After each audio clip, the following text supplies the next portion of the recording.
Reka nongere mbaye ikaze kuri ya YouTube channel yanyu. Nkuko nabwe tuzajya tugerageza guhuza inkuru nyinshi ziba byabaye kugira ngo dukomeze kugendana neza n'iyi ntambara higeze cyangwa se n'ibyabaye byose. Ku munsi w'ejo ngira ngo mwagiye mubibona ahantu henshi. Ku munsi w'ejo nibwo igisirikare cya Israel cyahagurutse gifata icyemezo bajya kurasa ku madepo cyangwa se ku mastoke abikwamo ibikomoka kuri peteroli mu gihugu cya Iran. Barashe icyo twakwita ngo nka depo zigera kuri 30 Iran ihunikamo ibikomoka kuri peteroli. Ibyo bintu byaragiye bituma umujyi wose uhinduka umwotsi, imiriro yuzura imihanda ahantu hose, abaturage ku buryo bivugwa ngo uwo mwotsi n'umwuka bahumetse ku munsi w'ejo ni ingaruka nyinshi cyane ku buzima bwabo bwo kuba abenshi muri bo bazakuramo kanseri muri Iran. Ibyo bintu byarakaje Iran cyane, ndetse na Amerika ubwayo isa nkaho itangiye kuvuguruzanya n'igihugu cya Israel. Israel iravuga ati kujya kurasa ziriya depo zibikomo peteroli twari twabivuganyeho na Leta Zunze Ubumwe za Amerika. Amerika ikavuga ati ibyo bintu ntabwo twigeze tubyemera, ati kuko guhaguruka mukajya kurasa igikorwa remezo cy'abaturage birabe kurasa depo zibikomo peteroli. Iyo peteroli ikoreshwa n'abaturage, essence ibiki byose ni ibintu bikoreshwa n'abaturage mu buzima bwabo bwa buri munsi. Iyo biturikije gutyo nibo wangirije, nibo bari guhumeka umwuka mubi, nibo bagiye kubura ibyo bakoresha, icyo gihe uburasha ibikorwa remezo by'abaturage. Amerika yo ikabibona nko gutuma abaturage ba Iran, kandi yashakaga kubigarurira. Ngira ngo urabizi ko Amerika iri gushaka kwigarurira abaturage ba Iran yo na Israel kugira ngo barwanye ubuyobozi bwabo. Rero ngo guturitsa ibikorwa remezo kwabo nka kuri Israel yabigenje, Amerika yo ibibona nko gutuma ahubwo abaturage banga Amerika na Israel, bakajya inyuma y'ubuyobozi bwabo bwa Iran, bakavuga ati ba bantu burya ni n'abagome bari kutwangiriza ibintu byadufashaga mu buzima bwacu bwa buri munsi. Niko Amerika ibibona, niyo mpamvu itashyigikiye Israel kuba yaturikije hariya hantu. Israel ikavuga ati nyamara twari twabivuganyeho. Ibi bintu byababaje Iran cyane. Umugaba mukuru w'ingabo za Iran yaje aravuga ngo nimba Amerika na Israel baturikije ibikorwa remezo byacu by'umwihariko abikwa peteroli, ngo natwe ibyo ngibyo nibyo tugiye gukora muri kano karere kose, muri bya bihugu byose uzi bisanzwe bimeze nkaho ari rwo rutirigongo rw'ibikomoka kuri peteroli dukoresha twese ku isi yose. Iran niyo yavuze ngo natwe nicyo tugiye gukora, nimwongera kwibeshya turaturitsa natwe ahabikwa peteroli, inganda zitunganya ibikomoka kuri peteroli zose muri bino bihugu, ngo ni za Saudi Arabia, za Qatar, za Kuwait, hose biriya bihugu mbega byose na za Iraq, ngo natwe tugiye kuhaturitsa. Ibyo ni ibintu bashobora. Ndetse generali w'iki gihugu cya Iran yahise arenzaho amagambo ngo reka nizere ko muri buze kubasha kwakira kubona ibikomoka kuri peteroli, noneho akagunguru kazamutse kari kugura $200. Icyo gihe ni ukuvuga ngo ubuzima ku isi buraba bwahagaze neza. Akagunguru k'ibikomoka kuri peteroli kazamuka kakagera ku $200. Muri kano kanya twababaye, ibintu byose ubuzima bwahagaze ku isi bitewe nuko akagunguru kamaze kugera ubu ngubu tuvugana kazamutse kagera ku $119, karongera karamanuka, ubu tuvugana kageze ku $105. Ibyo bintu ubundi kuvuga akagunguru ka peteroli kazamutse kagera ku $100 ni igikuba kiba cyacitse ku bukungu bw'isi yose muri rusange. Si ibyo gusa kandi byabaye uyu munsi wa none, Iran yarashe amamisire akomeye cyane, yarasa mu murwa mukuru wa Israel. Barashe muri Israel misire iremereye cyane, ndetse misire ikomeye cyane.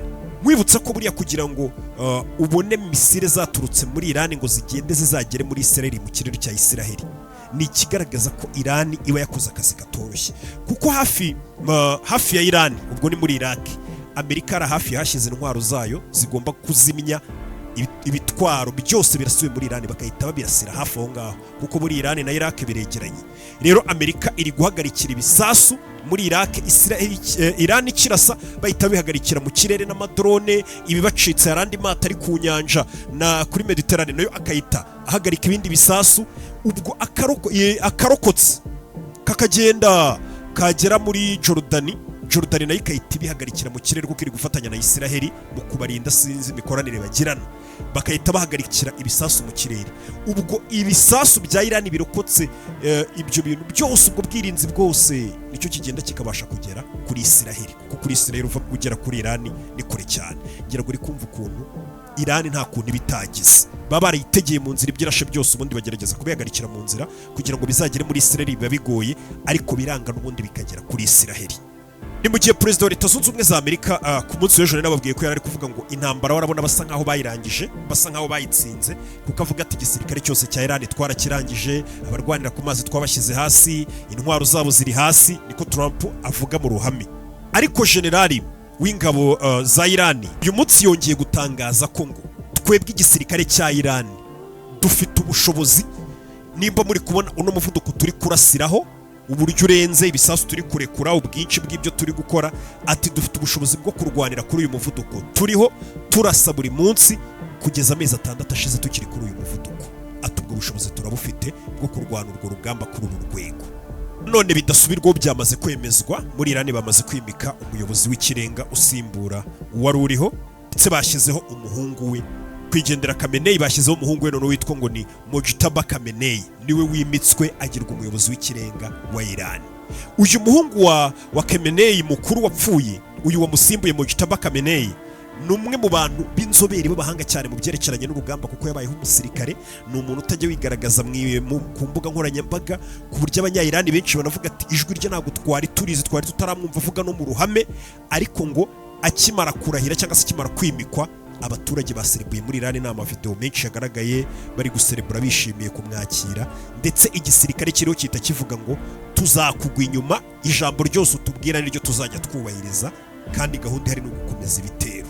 Ni mu gihe perezida wa leta zunze ubumwe za Amerika avuga ati nta muyobozi w'ikirenga uzigera uyobora iki gihugu cya Iran atari nge wamwemeje, atari nge wamushyizeho, muzajya mubanza aba ari nge umwemeza. Uri perezida Donald Trump ngo kuko ngo gushyiraho umuyobozi mwiboneye nzajya mwica, ntago nabyemera, kuko n'ubundi bizongera ngo biduteze ibibazo nyuma. Ngo niyo mpamvu umuyobozi ugomba kuyobora Iran ari ngewe nka perezida wa Amerika ugomba kujya mwishyiriraho. Ibyo ngibyo byanateje impaka nyinshi cyane, kumva perezida wa Amerika avuga ngo mu gihugu cy'abandi ngo umuntu uzajya uhayobora niwe uzajya ubanza kumwemeza. Ni mu gihe abanya-Iran bavuga ngo no kwemeza meya cyangwa se guverineri wa New York na perezida ntago ari umwemeza. Ngira ngo uno muyobozi uri kuyobora guverineri wa New York ajya kujya wabonye intambara yagiranye na perezida Donald Trump atamushaka, avuga ati uwo muntu simukeneye, ntago ari ukwiye kuyobora. Ariko baranga aranga aratorwa arayobora, ndetse nawe akagaragaza ko adashyigikiye Trump. Niko bikorwa hari ubusanga guverineri apingana na perezida nta n'ubushobozi afite bwo kumukuraho cyangwa se kumushyiraho, abaturage rero bamwishyiriraho. Ngira ngo ujye ubona na guverineri wa California nawe niko biba bimeze, n'ubundi abapinga Trump amurwanya, avuga ibyo ko bitameze neza, na Trump atamushaka ariko akanga akayobora, akakomeza nyine akazi ke. Mu gihe rero Trump adashobora no gushyiraho guverineri cyangwa mukureho wa leta zunze ubumwe za Amerika, ariko ngo arashaka kujya ajya mu gihugu cy'abandi, akaba ari uhitamo ngo uyobora. Ikintu nababwira ni kimwe, buriya abantu benshi bakunze kuvuga ngo agakingirizo ngo rimwe na rimwe karababangamira, agakingirizo ngo hari ukuntu rimwe na rimwe ngo hari utwusanga tumwe na tumwe tuba dufite impumuro itari nziza. Ariko abo ngabo baba bavuga gutyo, nanjye kera niko najyaga ntekereza ntaramenya 69. Kano gakingirizo ubona rero bita 69 gafite uburyo kibagakoze mu buryo budasanzwe. Aka ni agakingirizo iyo ukambaye karananutse, bagakoze mu buryo bunanutse bikabije cyane, kandi kakaba gakomeye ku buryo ukambaye ugira ngo nta kintu wambaye.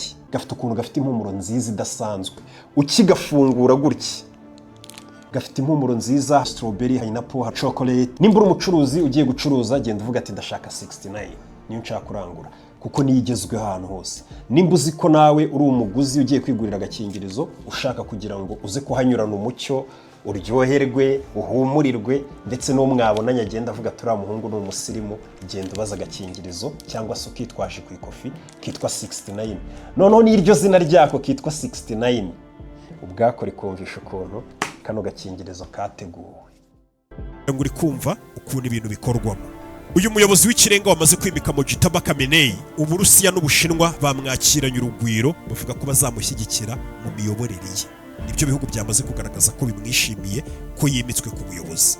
Mojtaba Khamenei wimitswe wabaye umuyobozi w'ikirenga wa Iran, ni umugabo ufite imitungo myinshi cyane hirya no hino ku isi, kuko bakubwira ko ngo mu Bwongereza ahafite imitungo ihagaze miliyoni 138, afite amahoteli mu Budage, afite amahoteli muri Spain. Vuga ko uyu Mojtaba Khamenei kuba yimitswe bitandukanye ubundi n'amategeko yagengaga Iran cyangwa se agenga Iran mu buryo bashyiraho umuyobozi w'ikirenga, kuko ubundi bajya gukuraho ubuyobozi bwo muri 79 bwari buriho, bwari bumeze nk'ubuyobozi bwa cyami bumwe bwari bwarashyizweho na CIA, bwari ubuyobozi buhererekanwa mu muryango. Abanya-Iran barabyanga ibyo bintu, bimeze nk'ubukoroni. Papa avuyeho, ubuyobozi busigiye umwana we, icyo gihe bari barabyanze no muri Iran ntabwo bari bakibikora, gusa kuri inshuro babikoze. Bashyizeho Mojtaba Khamenei mu gihe papa wamaze gupfa, ariko ngo bikaba byamaze bemezwa ko byakozwe na IRGC cyangwa se n'ikino gisirikare cya Iran. Ino IRGC mujya mubona ntabwo ari igisirikare cy'igihugu cya Iran, uya Iran igira igisirikare cyayo, ariko ino IRGC yabo ni igisirikare gishinzwe kurinda intebe, ubuyobozi buriho. Bo barinda umuyobozi w'ikirenga, bakarinda n'abayobozi, mbega bakarinda ubutegetsi buriho ako kanya. Bivugwa ko ngo rero aribo bashobora kuba bamwimitse kuko aribo bamwemera cyane, ko aba bitwa IRGC nibo bakontorora misile zose, nibo bakontorora amakuru y'ubutasi, ndetse ni nabo bita kuri za nyishyamba zo hanze zikorana nabo, izo z'abahutis cyangwa se bagakorana nabo ngabo bitwa ngo ni Hezbollah n'abandi, ndetse n'ubukungu bw'igihugu muri rusange. Tuze rero ngo niryo tsinda rikomeye muri Iran ryica rigakiza iyo IRGC, nibo bashyiraho bashaka. Nanone twigarukiye ku byerekeranye n'izamuka ry'ibiciro ry'ibikomoka kuri peteroli, kuko ni ikibazo kigomba kutugeraho, ndetse ubu ngubu cyanatangiye kigomba kugera ku isi yose biri mu gahinda. Ku wa gatanu w'icyumweru gishize akagunguru ka peteroli kaguraga k'amavuta kaguraga amadolari 92. Mu minsi ibiri gusa ya weekend, ubu turi ku wa mbere, kamaze kurenga kageze ku 105 mu minsi ibiri gusa. Byo ngibyo hanini bigaterwa nuko ibikomoka kuri peteroli bidafite inzira biri gucamo kugira ngo bigere hirya no hino ku isi. Nibyo twababwiraga ejo bundi ku cyitwa The Strait of Hormuz, uriya muhora nyine bafunze wo muri Iran. Ubu nta bwato buri gucaho, kandi 20% y'ibikomoka kuri peteroli bijya hirya no hino ku isi bica muri uyu muhora wa Hormuz bikinjira ku isi yose. Ubu ngubu nta bwato bwikoreye ibikomoka kuri peteroli buri kubasha kuhaca, Iran yarahafunze. Nubwo ari ibibazo bikomeye ubona ko ubukungu buri kuzamuka bw'ibikomoka kuri peteroli, Perezida wa Leta Zunze Ubumwe za Amerika we mu magambo ye aba yabyoroheje, kuko aravuga ngo ibiciro bya peteroli kuzamuka ni igitambo gito tugomba kwigomwa mu rwego rwo kugira ngo isi igire amahoro. Isi nyine igira amahoro no kubanza ukuraho ubuyobozi bwa Iran. Magambo ya Perezida Donald Trump yaravuze ngo ibiciro bigiye kuzamuka bya peteroli mu gihe cy'akanya gato, ngo ariko bizongera bimanuke cyane ngo nitumara kurimbura ubuyobozi bwa Iran n'ibikangisho byabwo. Icyo ni igiciro gitonya cyo kwishyura nk'Amerika, cyangwa se ni igitambo kubw'umutekano w'isi n'amahoro y'isi. Ati keretse ibigoryi nibyo bidashobora kubibona gutyo. N'amagambo ya Trump bivuze ngo we nimba ubona ko ibyo Trump avuga atari byo kubanza gukuraho ubuyobozi bwa Iran kugira ngo isi igire amahoro, ngo uri ikigoryi nimba ubibona gutyo. Niyo magambo niko Trump nyine yiyandikira, nta kintu waza umubaza ngo ibigoryi nibyo bishobora gutekereza ibitandukanye n'ibyo avuze, kuko Trump arababwira ngo isi mutuye kugira ngo igire amahoro n'umutekano nuko agomba kubanza agakuraho ubuyobozi bwa Iran. Ngo murihanganira rero izamuka ry'ibiciro by'ibikomoka kuri peteroli, kandi nakubwiye ko ibikomoka kuri peteroli iyo bizamutse n'ibindi byose ku isi bihita bizamuka kugeza ku bintu ukenera buri munsi. Trump rero akakubwira ngo nimba utabibona gutyo ko isi yagira amahoro, iri buze kugira amahoro namara gukora ubuyobozi bwa Iran, ngo ubwo uri ikigoryi. Urumva ntabwo ari ngiye bigututse cyangwa ubikubwiye, ubwo ni Trump niwe ubibona gutyo. Trump yararakaye. Nubwo Perezida wa Leta Zunze Ubumwe za Amerika we kuzamuka kw'ibiciro bibangamiye ubukungu bw'isi, we aza kukarubanda akavuga ngo nta kibazo gihambaye kibirimo, ngo mu gihe ari gushakira amahoro isi yose, ngo ndetse abatayibona gutyo ni ibigoryi. Abantu ba mbere ubwo twahita tubona nk'ibigoryi ni bino bihugu bigize G7, kuko ibyinshi byamaze kubyamagana ibyo bintu, ntabwo bari kubibona kimwe na Trump. Uyu munsi wa none ibihugu bigize G7 n'umuryango wa G7 ni ibihugu bya mbere bikize ku isi 7 byahuye byatumiye inama igitaraganya mu rwego rwo kugira ngo baganire kuri iki kibazo kizamuka ry'ibiciro by'ibikomoka kuri peteroli. Igihugu nka Korea y'Amajyepfo ubwoba bwa gitashye bamaze gushaka ukuntu ngo bashyire ingamba z'uburyo bahangana n'ibi biciro by'izamuka ry'ibikomoka kuri peteroli. Thailand nuko, yandi magambo ibi bihugu byose biri kugerageza no guhangana kureba ko abaturage babo cyangwa se ibyo bihugu batazahura n'ibibazo bitewe n'irizamuka ry'ibikomoka kuri peteroli by'ibiciro. Igihugu cya Philippines ni igihugu ubundi cyakoraga iminsi y'icyumweru yose, ariko bamaze gushyira itegeko rivuga ngo abaturage bagiye gutangira kujya bakora iminsi 4 mu cyumweru. Bano bakozi ba leta bagiye kujya bakora iminsi 4 mu cyumweru mu rwego rwo kugira ngo bagabanye ibiciro by'ibikomoka kuri peteroli, kuko urumva kujya ku kazi ni peteroli, ibintu byose muvuma zose ibikomoka kuri peteroli. Urumva ko ibintu byatangiye gutera ubwoba isi yose. Wowe ushobora kuwicaye muri Afurika cyangwa na hano ukumva uratekanye cyane, izo ngaruka ntabwo uzigera ubasha kuzibona mu gihe cyose n'intambara ikomeje. Ariko bimwe mu bihugu byatangiye kugabanya iminsi abakozi ba leta bakorera kubera gutinya ibikomoka kuri peteroli.